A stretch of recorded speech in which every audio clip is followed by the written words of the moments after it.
A major leaguer, he was a starting pitcher for the Miami Marlins, reaching the top level of professional baseball. As a pro, you are afforded some cool opportunities, like catching the first pitch from WWE Hall of Famer Goldberg. That's what Tom Koehler did at Marlins Park back in 2013. Thank you, Tom, so much. We're going to talk some pro wrestling. What was that experience like that day, just that opportunity? Well, that was really cool because I'd always been a big fan of Goldberg's. You know, I watched him in the WCW. But catching the first pitch, like, that whole day was, I got to get in the ring. I got to, you know, run in and kind of save the nasty boys from the heels who were attacking them, and I got to hit guys over the head with foreign objects, and you know, kind of live out a childhood dream. You know, that was cool. Once you said that, then I remembered that after the night, because it was wrestling night at Marlins Park, they had shows in that big gazebo. So they had an actual pro wrestling show with some big names, like you mentioned, the Nasty Boys. And obviously Goldberg was there. There was some Brutus the Barber Beefcake. There were some really cool names on that card. I shared a locker room with Goldberg, Bret Hart, Jim Neidhart, Brutus the Barber Beefcake. All these guys are walking around, and I had been fans of theirs since I was like 5 or 6 years old. And then I basically had to sit there because the Nasty Boys were the main event. And me and A.J. Ramos had this whole, like, Jimmy Hart told us this whole thing we had to do, and this whole plan, and we had to sit in the locker room until the very last match because it was the last thing on the card. And it was just wild. It was just wild to see what they went through and everything. When did you find out you were going to actually be involved in a match? I think it was like the day before. So they asked us who had wanted to do it, and I believe I pitched either the day before or 2 days before, and so I knew that we were going to do it, and I knew I was going to catch. I found out that I was catching the first pitch probably only like 30 minutes before the game, but they had the ring set up early that day, and now that I remember, I definitely did pitch the day before because I was out running around the stadium doing my cardio like I always did after every start. And they had the ring set up, and I went and ran the ropes a little bit, and I pretended to do like the Rock's people's elbow, and you know, you don't realize how hard those ropes are until you run full speed into them. I think I had welts on my back for a few days. Tom, that's what happens when people get involved and they start training in pro wrestling. That's one of the first things they find out. It's not just there's a certain way to hit those ropes and bounce off it, or like you said, you're going to get welts from those ropes. It's no picnic in there. You could even feel how strong that ring is, even the ring apron and all. What was that like? I dropped down and like I knocked the wind out of myself, and all I did was take like one bump, and it just kind of wiped me out. And then to explain a little more, just then the excitement of doing your run-in. You guys are using like stop signs and steel chairs and all this stuff. I was nervous because the guy who I had to hit, you know, he told me, he said, you know, you need to hit me hard because like if you don't hit me, I'm not gonna stop running and I'll end up running into you. So you have to sell it. And they gave me, it was like a NASCAR car hood. It was like from a fake car, I think. It was made of aluminum. And I was standing talking to Goldberg outside in the hallway, and he's like, hit me with it. And I'm like, what? And he looks at me and goes, I want you to hit me. He's just standing there. He goes, hit me as hard as you can with it. So I wound up and I smashed him right on the head, and the thing like bent over his skull. And he turns to me and he just starts laughing, and I'm like, that guy's crazy. And he's like, that's how you have to hit that guy when he charges you, or nobody's going to believe it. And I was like, all right, I'm in. Yeah, Tom, did you even know that they went to that extent? Because that's what they do night in and night out. Even though they're predetermined results, they get very physical in there. Was that your first experience where you're like, wow, they really want us to go at this, and this is what they do? You know, there was a gap in between when I was watching and following it. You know, when I was a kid, I thought it was all, I didn't know that it was predetermined matches, and I sold out for everything. I believed everything was 100% real. Then I kind of lost interest a little bit, and as I got back into it, that was like my first. I knew it was predetermined, and I obviously knew that they're putting their bodies at risk with the Shane McMahon jumping off a Hell in the Cell 30 feet onto a table. It's going to hurt, but I guess I didn't realize that you had to really sell how hard you were hitting somebody to make everybody else believe that the impact. They needed to believe I hit him with a real car hood and that he was knocked out cold. Even though they know how to take the hits and everything, like there's the danger is still there and the pain is still there. I didn't want to get hit with it. That's for sure. What was it like then catching that first pitch from Goldberg, and how was the pitch? He threw me a knuckleball. I do remember that. He threw me a knuckleball, and we kind of laughed at it. Nobody filled me in on the fact that they were going to have somebody, there for him to spear, like a heckler from the Rockies dugout. They didn't tell us that part, but he just took his hat off and threw it on the ground, and he crushed him, he hit him hard. And but people think that he speared me, because if you go on YouTube, it says Bill Goldberg spears pitcher Tom Koehler. Oh no, I was just standing on the side holding his hat. I picked up his hat and sunglasses for him. He didn't hit me, but that part was wild. Like standing next to him and seeing how big he really is, and then the impact of that spear, even though it was all work and everybody knew it was coming, it was still all right, these guys are really laying it on each other. Well, I never knew that part of it, and I think it's what is cooler now, catching the first pitch or having it known that you were speared by Goldberg, but you weren't. Well, nobody knows I caught the first pitch. They never show that part. They just show the other guy getting speared, and I'm not even in the frame half the time. So I think to me the coolest part of the whole thing was hitting Goldberg over the head before going out to hit the other guy in the head with the car hood, because I got to hit one of my favorite childhood wrestlers in the head with a foreign object, and he laughed about it. It was perfect. 10-year-old me or 13-year-old me would have been so fired up if I told him that we were going to do that. You know what? That is the coolest. And did you get a photo? Did you get an autograph? Did you save the NASCAR hood? I have the hood that is signed by Goldberg, Bret Hart, everybody else that was there. I don't have it. It's in my garage. I don't have it in front of me, so I can't tell you who else is on there. But I've got at least two or three WWE Hall of Famers on there, which is pretty cool. And then I got a picture with Goldberg in the tunnels of Marlins Park. Me and A.J. Ramos, who was my tag team partners. He's the Mexicutioner of Tommy Two Guns, where we go by the Dope Boys. Me and him took the photo. He ran out and he had I had the hood. He came out with Jimmy Hart's megaphone and had to throw it in the ring for another guy. It was awesome. Some of the footage that they took, though, unfortunately, it's kind of grainy. They did not get quality film of it, because you could still find some of it on YouTube, but you can't get a really good idea of what went on. But every once in a while, I'll pull it up and I'll be like, look, I wrestled.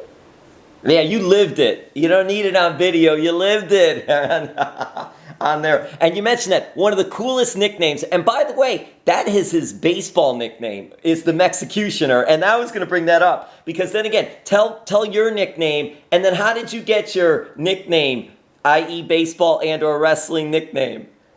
Well, I used to call him that, but we would cut fake promos in the locker room. So I would call him the Mexicutioner. And then he would always call me Tommy Two Guns. And then, I don't know how it started, but we used to walk around saying we were the Dope Boys. For baseball, I've got two nicknames in baseball, just my initials, TK, very generic. And then another one is the Big Salad, that I guess I was doing an interview early on in my career, and I was sweaty and my hair was all over the place. And I think it was Rich Waltz, who was our announcer at the time, said it looked like I had a big bowl of salad on my head. And it kind of just stuck. Rich is great, though, but that one, I'd rather go with Tom. What is it? Tommy Two? What? Say it again. Tommy Two Guns. Tommy Two Guns. That's really good. The Mexicutioner and Tommy Two Guns. That's really good. Did you ever have any interest of becoming a pro wrestler? I definitely did when I was a kid, and then I watch it now with my daughters, and I just know that I couldn't do it. I mean, the guys who are my size are doing backflips off top ropes and doing, like, their athletic ability is off the charts. Like, I would have to be a Braun Strowman type, but the problem is I'm 5 inches shorter and 100 pounds or 120 pounds less than him, or maybe probably even more than that. Like, I can't do that stuff. Like, I'm like the Miz's size. I can't do anything that those guys do. So maybe a manager,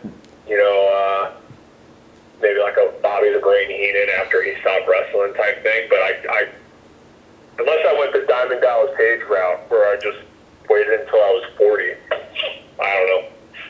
That was a really cool story too, because DDP did started off as commentary manager and then did the unusual, which was someone that started actually wrestling at that age and was able to reach. I didn't know that until I started watching. When I was rehabbing, I started watching a lot of the documentaries on the WWE Network, and I watched his, and I've been a big fan of his too. And I had no clue that he was that old and all that stuff when he finally got his in-ring start. And you mentioned about managing. I was going to say that manager or referee. If you're not going the in-ring wrestling route, and size-wise, if that is an issue, I mean, managing, refereeing are other viable options when it comes to that. And I mean, Tom, right up here in Orlando, we've got the WWE Performance Center, so it's not out of, well, I don't know if you're living in Florida anymore, but if you are, it's not out of the question. It's right there. I'd like to check out the Performance Center at some point. That would be really cool. The thing with when you're a commentator or you're a ref, you gotta learn you gotta know how to put up a ring. You gotta know how to do all that stuff. Like, you're producing matches. Like, there's so many behind the scenes things that go into it. You're not just out there smacking a mat for, trying to get false finishes. Yeah. Well, you mentioned Goldberg, and also you mentioned some of the greats, Bret Hart, and you got to be there for that Marlins Legends of Wrestling night at Marlins Park. And when you were growing up then, when you're 10 years old, 11 years old, in that age range, what shows were you watching? Who were your other favorites? So, I was when I was very young, big into Hulk Hogan and Macho Man, Ultimate Warrior. I went to a SummerSlam at Madison Square Garden when I was very young, so I don't even really remember the matches. The first live event that I remember, just it being incredible, and the WrestleMania number, I draw a blank on it, and which is unfortunate because it was the match when Shawn Michaels and Razor Ramon had that ladder match. Oh, God. So I was there. I think I was 10 years old. If I remember, I think I was 10, so it was 96. And that was again at Madison Square Garden. I remember, that was incredible. Now, if I watch that match as an adult, wow, that match was still incredible.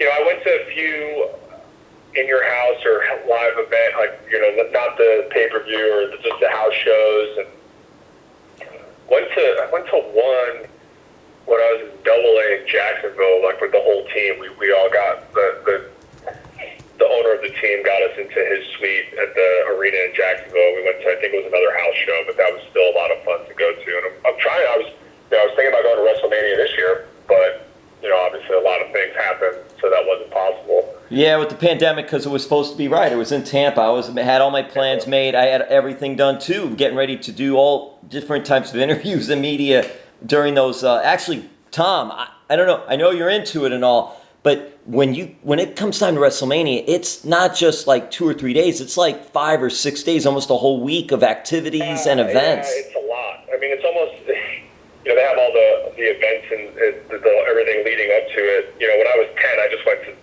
to WrestleMania. But back, you asked too what shows I watched as a kid. The Monday Night Wars. I was a kid I was born in the late 80s, kid in the 90s. So the Monday Night Wars was right in my prime wrestling time. Like that whole, I had a D-Generation X shirt that said "Suck It" on the back, and I'm getting in trouble in 6th grade. I don't know what it means. I'm wearing a wrestling shirt. But I remember that I was locked in when that all went down with the original NWO and the invasion of WCW and all that. Like I was flipping back and forth with whatever remote I had, trying to watch as much of both as I could. It was 5 hours on Monday night. You had 3 hours of WCW Night Show, 2 hours of Raw on USA Network, and what we used to do was Raw would not do a replay, but Nitro would do a replay right after, basically. So we were up all night. We, a group of buddies and all from work, would actually hang out after work, and we would watch Raw, and then we would watch Nitro, the replay. I would watch Raw on Telemundo. You did the Spanish version. That's great. Because they used to do a Thursday night showing of it. Either Telemundo or Univision, one of the Spanish channels. But the thing is, only some of the announcers were in Spanish. But when they came out and did the promos and everything, it was all in English. So I didn't need to listen to the announcers during the match because I could hear all the promos and stuff because they were still speaking English. So it was a way to watch both. Oh, that's great. That is so cool. I'll tell you what about the Spanish announcing. I've watched some of the wrestling with their Spanish announcers. It is so cool. Even though I don't understand a lot of it, I pick up some words here and there. They get so into it. The commentary is so different than the American version. Yeah, that's why I like I can't remember his name, but the guy who does NXT, I feel like he does a really good job. It's a different voice than what you kind of get used to on the main shows for WWE. Mauro Ranallo. Yeah. Mamma Mia. He does a good job. He's great. He is. And it is different. You mentioned that ladder match that you went to, right? Shawn Michaels against Razor Ramon. That wasn't the SummerSlam. That was for WrestleMania, correct? Yeah, that was WrestleMania. No, I got it. Because I looked up, because I got the computer here too. I looked up WrestleMania 10, Madison Square Garden, 1994. So is that the right time frame? Yeah, that's the one. I was younger than I thought. I was 8. That is so cool. You were there for that.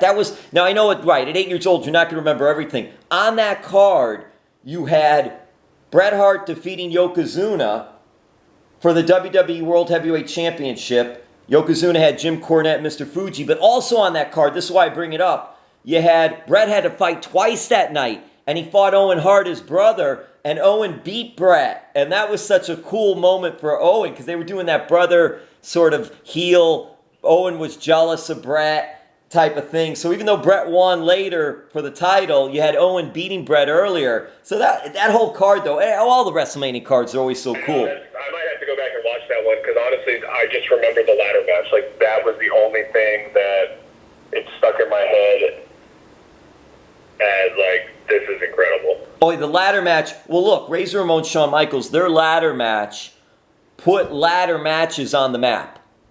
Yep. And that was really cool that you were able to be there for that. Just being able to go to Madison Square Garden for any of the matches, like whether it was a big pay-per-view like that or any of the live shows. I mean, back in the day before you even were watching, Madison Square Garden, because there was no pay-per-view back in the day, Madison Square Garden was like, that was their big shows of the year were at Madison Square Garden. Those were their WrestleManias. Well, they had more shows at MSG. It wasn't just once a year. But those were big time. And you were able to go to MSG to see shows there. Just how cool is the aura of MSG? I mean, it is the world's most famous arena. That's it, everything about it. It's exactly what you think it is. I've been to Knicks games there and Ranger games and a few concerts and wrestling. It's Vince McMahon's house when it comes to wrestling. So, it was fun. I'd like to go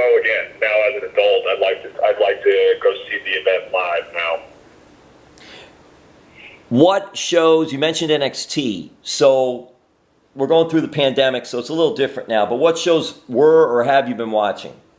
You know, it's unfortunate that there's almost so much wrestling on right now because I actually really like NXT, and I don't watch it because I can't take up 3, sometimes 4 days a week of watching it. So I watch SmackDown, I watch Raw, or as much as I can. Like, I record them all, and if there's a big or a good storyline going on, I'll go back to track to make sure like I don't miss things or like development.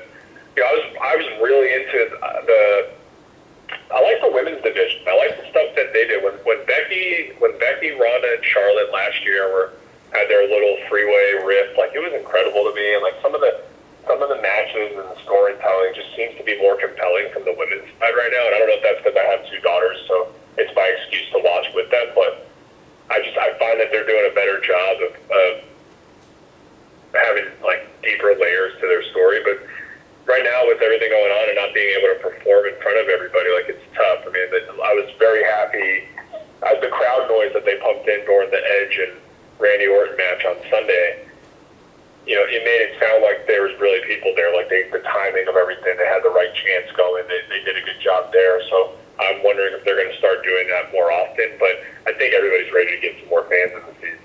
I think for bigger shows, they are going to do more of that. They just got hit with a coronavirus testing, so they shut down tapings for a few days. I mean, it's expected. You have all those shows you're doing. I mean, they did nonstop, so they kept going and giving us content, and it's amazing what they're able to do. And whether it's at Full Sail Live up in Winter Park, which is near Orlando, for their NXT shows, or Raw, SmackDown pay-per-views at the WWE Performance Center right there in Orlando, it is really interesting, amazing, and cool that they're able to continue doing that. I'm wondering, Tom, you mentioned your daughters. So do your daughters watch them with you? Are they fans of any of the wrestlers? They're big into, my oldest likes Becky, so she's eager for Becky to have her kid and come back. And my youngest likes Charlotte Flair. And that's kind of their go-to. You know, they're 5 and 3, so they're really young. They like all the girls. They want to wrestle me all the time. Like, so they're into it. They enjoy it for sure, and it's fun to watch with them. It's fun to see them kind of gauge interest and see what they like. And it's just, you know, it's been. I want to get them out to an event. It's just obviously right now it's not possible. Yeah, they'll have a great time too. Those house shows are really fun to go to when they're not doing any tapings, anything live or broadcast tape for that. It's really fun time at those live shows as well. Right. What would you think about if the girls, I know they're so young, but what are your thoughts if the girls decide one day, hey, you know what, Dad, Mom, I want to try pro wrestling? I'm for it. Yes. Then you could be the manager. Oh, there you go. That would be it. That would be the way to do it. Tom, did you ever dress up for Halloween as a wrestler?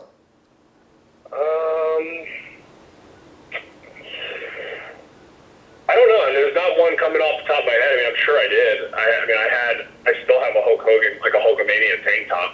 You know, I have a Braun Strowman shirt that's cut like a weightlifting shirt. You know, so maybe not dressed up per se, but I definitely have imitated them before.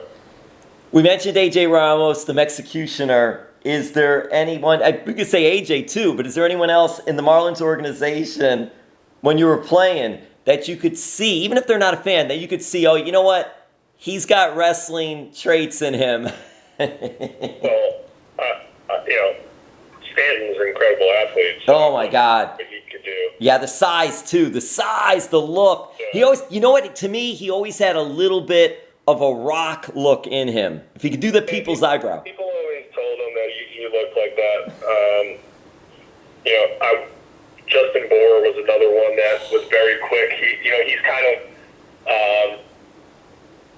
he's one of the guys that looks large, but you'd be surprised how athletic he is. So he'd probably, you know, be able to move kind of of like how Tucker does from Heavy Machinery. Heavy Machinery, yes, that's a good one. That was good. See, I was going to go back. See, I'm going back more old school, Tom, because I'm older. I was going to say Bam Bam Bigelow. I don't know if you remember Bam Bam. Yeah. But Tucker's a good one, too, because he can move. He's got good size, but he can move. Right. I think that's something you'd see there. There's I'm trying to think of anybody else. Like, I'm trying to think of anybody who would have been a good heel. I don't know. AJ was my tag partner, so he's my guy for sure. Hey, AJ, you got to put with the Mexican background. He's got to have. Do you know if AJ has any lucha masks? Well, yeah, I know just because when we used to win and we play music after games, we both wore a lucha mask at the clubhouse. So. Oh, that is so cool. I missed all that. I should have been covering Marlins. You can get them down, they sell them in Old Town San Diego. Oh, man. They just walk the streets and there's stands everywhere that have these quality lucha masks. Oh, wow. So when you guys would go to play the Padres, was it just going out to San Diego? Or no, was it going out to play the Padres? I actually got it. I don't think I got it when I went to see the Padres. Play the Padres. I think I got it when I was on vacation out there. Wow. Yeah, well, great vacation place, too, to go. God, San Diego. Man, Tom, you mentioned that I want to just quickly touch back around on this. The Goldberg day. Geez, you mentioned you pitched the day before. I mean, how good was that you didn't have to pitch the day of? Because obviously, if you had to pitch the day of, it would have been a whole different story. You wouldn't be catching the first pitch. You probably weren't going to be involved in a match afterwards, right? I would have missed everything. And it would have been terrible because nobody else really wanted to do it. Nobody was really excited to do it as I was. I was the guy for it. So if I would have pitched, it would have been very unfortunate for sure. Were you hopeful? Because there was no roof at the time. Were you hopeful, hey, I hope we don't get a rain out the day before? We had the roof, so we were good. Oh, good. Yeah, we were set. We were going to have that match. We were going to have that game no matter what. Oh, you're right. Marlins Park had been built then. All right, so a little more, and then I'll let you get going. And I appreciate so much the time. I love talking pro wrestling. You were born in the Bronx. Correct. Were you a Yankees fan? Yeah.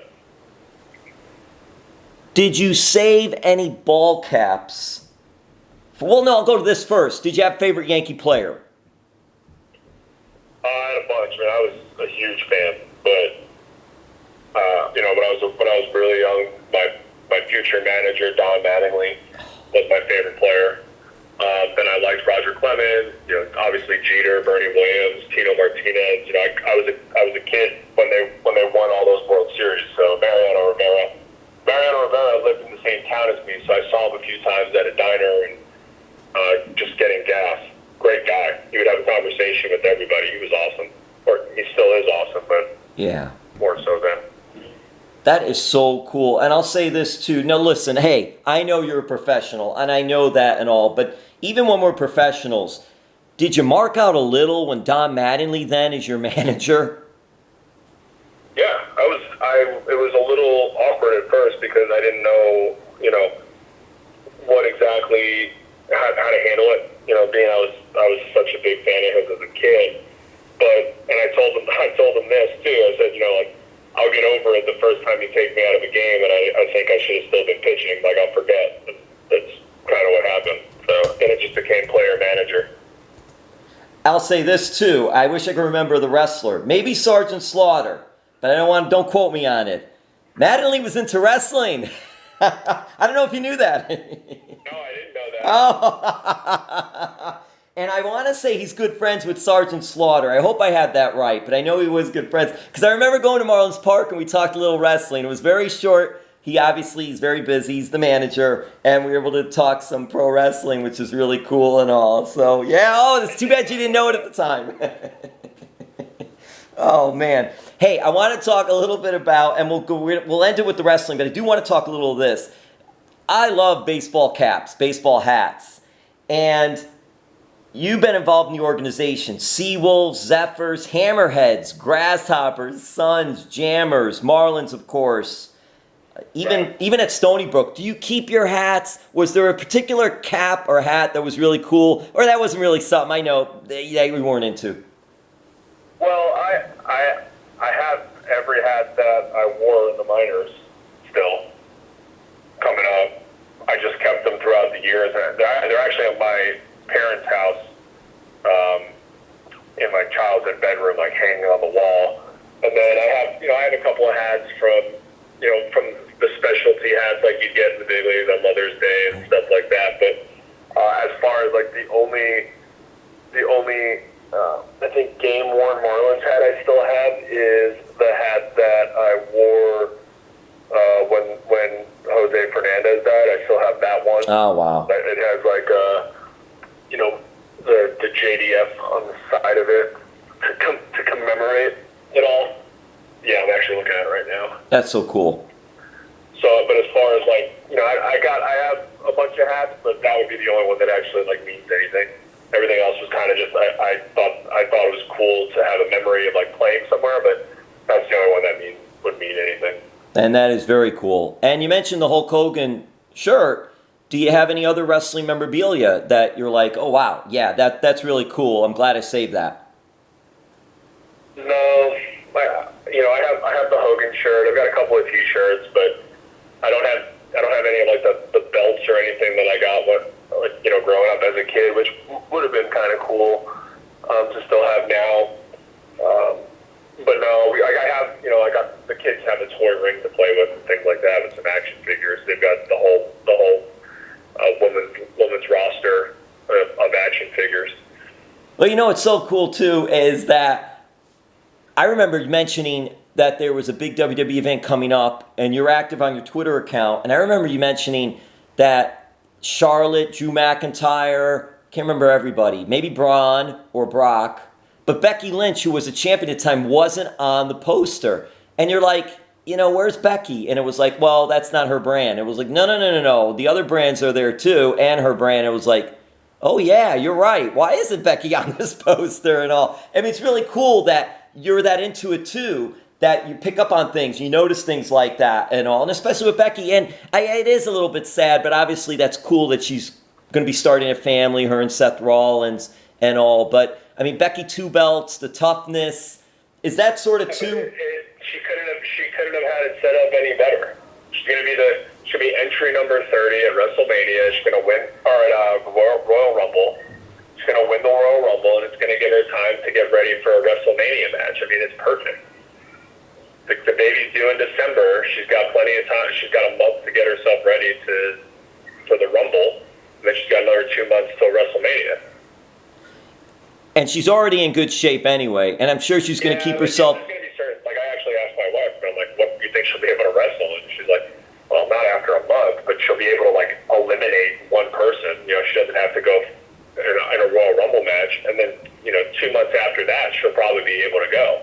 Yeah, that is true with the Royal Rumble, exactly. She doesn't have to do a match. It's just dumping people over the top rope. And I'll say this, there was a UFC fighter, the name escapes me now, but I remember interviewing her a few months ago, and she had a baby, and 3 months later she was in a fight. She had a UFC fight, incredible, but she kept herself in shape and was able to do it. A different type of combat sport, but still keeping themselves in shape and being able to do it. It should be easier because she could protect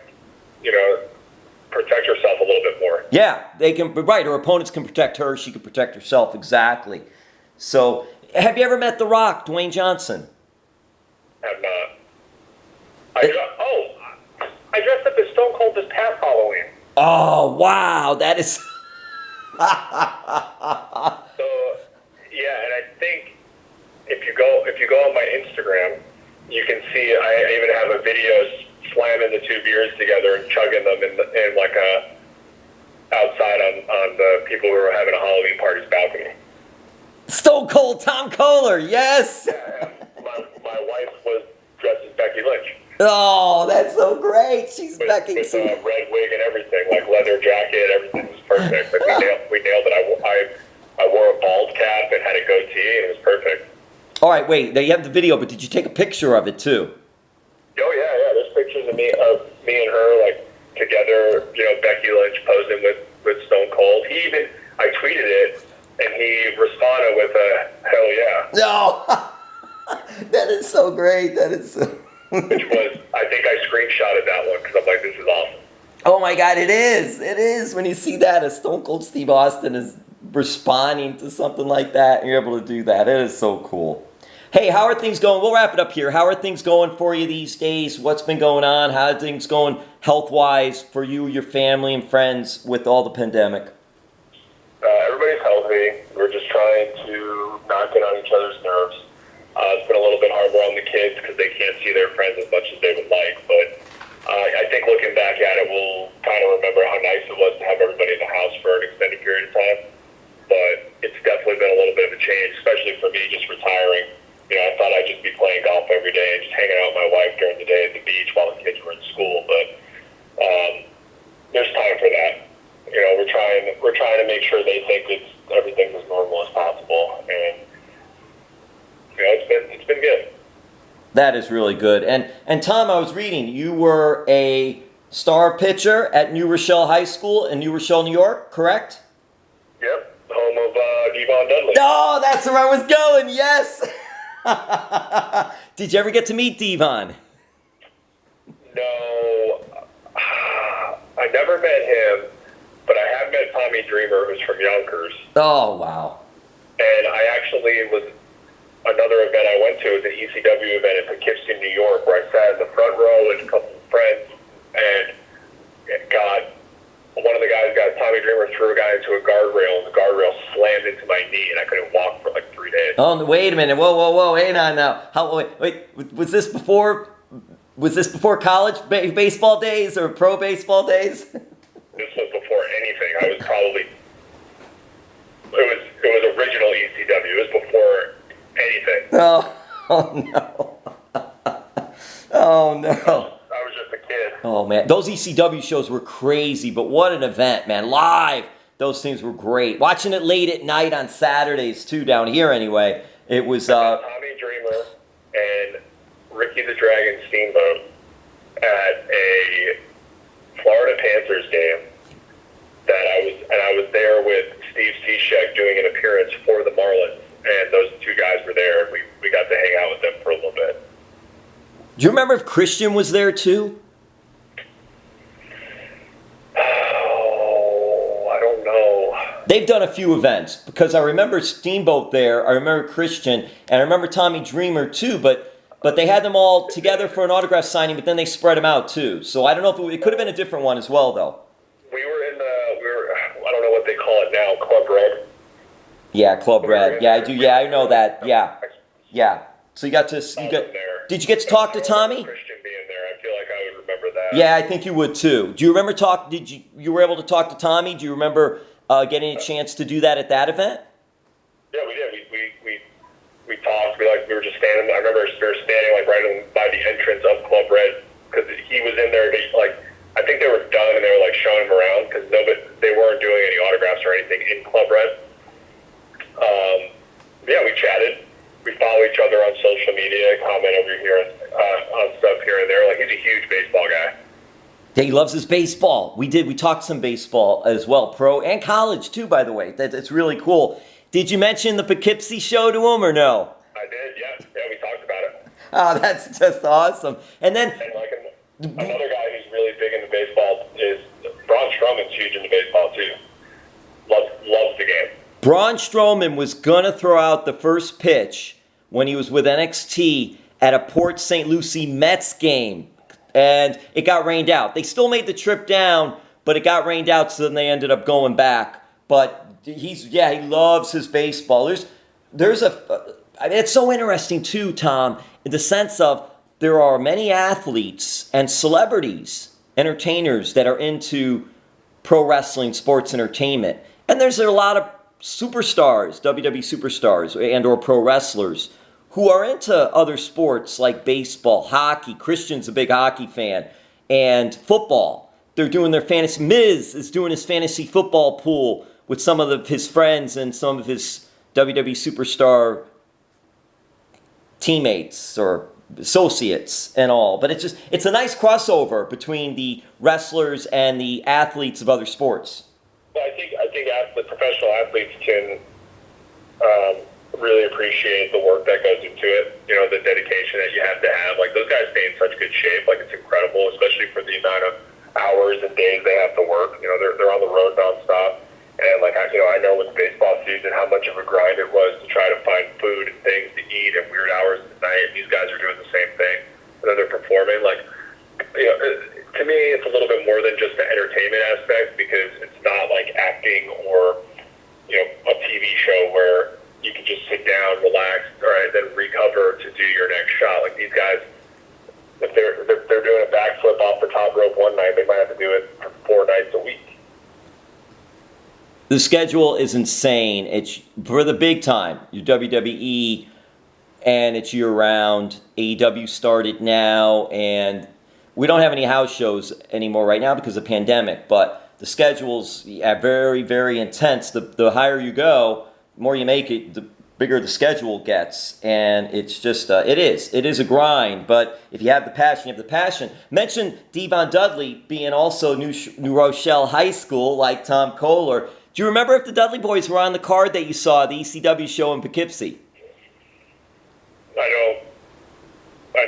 don't think they, I don't know if they moved over to WWE yet at that time. Did you know Devon was from New Rochelle when you were at New Rochelle, or did that come later on? No, I knew that. But at that time I was confused because I thought they were really brothers. Right, yes. But then they later said brothers from another mother. Yeah. So it's all good. Well, listen, Tom, thank you so much for spending time and doing this. I hope you had a little bit of fun with it and all. And just I did. I like talking. I like talking the business. It's good. I love talking pro wrestling with everybody, with fans, with other athletes, with the superstars themselves, the pro wrestlers. It's just really a fun time to do that. And it's fun talking to Tommy Two Guns, a.k.a. Stone Cold Tom Koehler. I like it. Stone Cold, do you want to let us out with, and that's the bottom line because you know who said so. Nah, I'm good, but I do appreciate you having me. Well, you know what, Tom? I'll do it for you then, and that's the bottom line because Tom Koehler said so. Perfect. Thank you so much, Tom. All right, thank you.